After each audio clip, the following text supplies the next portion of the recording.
স্বামীর ঘরে স্ত্রী সব সময় সাজুগুজু করে এরপরে থাকবে।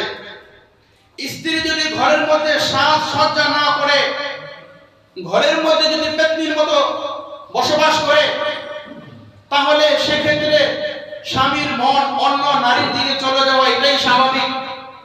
স্বামী যখন অফিস আদালত বিভিন্ন কাজে কর্মে ব্যস্ততায় যখন ছুটবে, তখন স্বামীর চোখের সামনে বলে হাজারো সুন্দরী রূপসী মেয়ে সেজে গুজে তার সামনে আসবে, তখন স্বামী ওই সমস্ত মনোরঞ্জন এই দৃশ্য দেখে তখন ঘরের ভিতরে আসার পরে তার মন তখন নষ্ট হয়ে যাবে।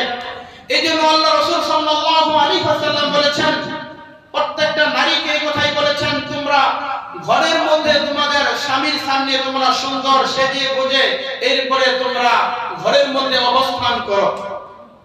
আজকে পুরো উল্টা হয়ে গেছে। আজকে স্ত্রীরা স্বামীর সামনে সুন্দর সাজগোজ করে না। যখন কোনো বিবাহের অনুষ্ঠানে যাবে, যখন কোনো বড় বড় প্রোগ্রামে যাবে, তখন সে ঠোঁট পালিশ, গাল পালিশ, নেল পালিশ যত কিছু আছে সব কিছু দিয়ে যাবে। অফিসে যখন যায় তখন কত ধরনের পোশাক পরিচ্ছদ পরে, বলে বিভিন্ন মেকআপ সব কিছু করে, বলে একজন স্ত্রী যখন বাহিরে ভাবে যায় তখন ওই নারীর প্রতি, ওই মহিলার প্রতি অপর পর পুরুষ সকলে এমনি তার দিকে তাকিয়ে থাকে। তাকে দেখে অনেক আফসোস করে, বলে বিভিন্ন মনের কল্পনা জল্পনা তাদের পুরুষের অন্তরে ভেসে ওঠে, তার দিকে আকৃষ্ট করে। আল্লাহ রাসূল সাল্লাল্লাহু আলাইহি ওয়াসাল্লাম মিশকাতের লম্বা হাদিসের শেষে নবীজি বলতেছেন, ওয়ানিসাউল কাসিয়াতুন আরিয়াতুন মুমিলাতুন মাইলাতুন রুউসুহুন্না কাআসনিমাতিল বুখতিল মাইলা লা ইয়াদখুলনাল জান্নাতা ওয়া লা ইয়াজিদনা রিহাহা ওয়া ইন্না রিহাহা লা ইউজাদু মিন মাসিরাতিন কাযা ওয়া কাযা। আল্লাহর হাবিব জনাব মুহাম্মদ রাসূলুল্লাহ সাল্লাল্লাহু আলাইহি ওয়াসাল্লাম বলেছেন এই কথা, যখন কোন নারী এত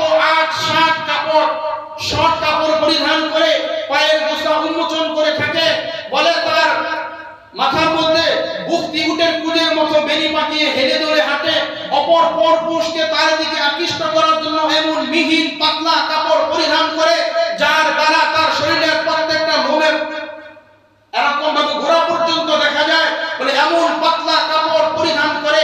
আল্লাহ রাসূল বলেন, লা ইয়াদখুলনাল জান্নাতা, বলে এই সকল নারীরা জান্নাতে তো যাবেই না, ওয়ালা ইয়াজিদনা রিহাহা ওয়া ইন্না রিহাহা লাতুজাদু মিন মাসিরাতিন কাযা ওয়া কাযা। আল্লাহর হাবিব বলেছেন, জান্নাতের সুঘ্রাণ বলে শত শত মাইল দূর থেকে জান্নাতের সুঘ্রাণ সুবাস আসবে, কিন্তু এই নারীরা যারা এরকম ভাবে নিজের স্বামীর ঘরে সাজসজ্জা না করে বাহিরে পর পুরুষকে আকৃষ্ট করার জন্য, নিজের দিকে আকৃষ্ট করার জন্য, পর পুরুষদেরকে আমল চরিত্র নষ্ট করার জন্য বাহিরে চিত্রাকর্ষণ ভাবে তারা নিজের সৌন্দর্যকে প্রদর্শন করে বেড়ায়, আল্লাহর হাবিব বলেন তারা জান্নাতের ঘেরানো তারা পাবে না।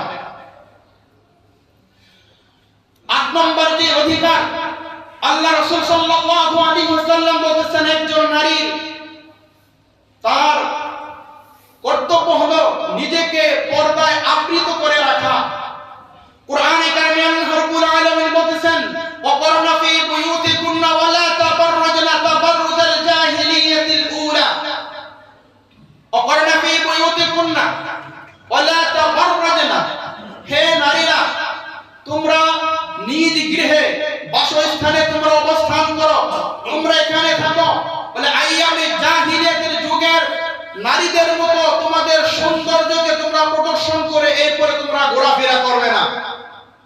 তাহলে নারীরা ঘরে অবস্থান করবে, যদি বাহিরে কোনো কাজে কর্মে অফিস আদালতে যদি যেতে হয়, নারীদের অফিস আদালত চাকরি বাকরি আমি তাদেরকে এটা নিষিদ্ধ করতেছি না, তারা যাবে করবে, হ্যাঁ, তবে যেভাবে পর্দা মেইনটেইন করা দরকার, যেভাবে নিজেকে সেভ করা দরকার, বলে ওইভাবে একজন মহিলা যদি যায় তাহলে সে শরীয়ত সম্মতভাবে তাহলে যেতে পারে। মহিলাদেরকে বলা হয় বেগম। বেগম শব্দটি ফার্সি, গমগিন মানে চিন্তিত, বেগম মানে চিন্তাহীন। মহিলারা চিন্তাহীন, বলে তারা বাসায় কাজ কর্ম করবে, তারা থাকবে।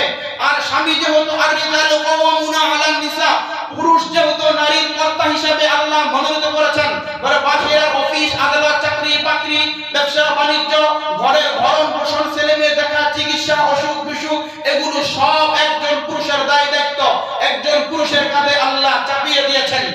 এজন্য আল্লাহ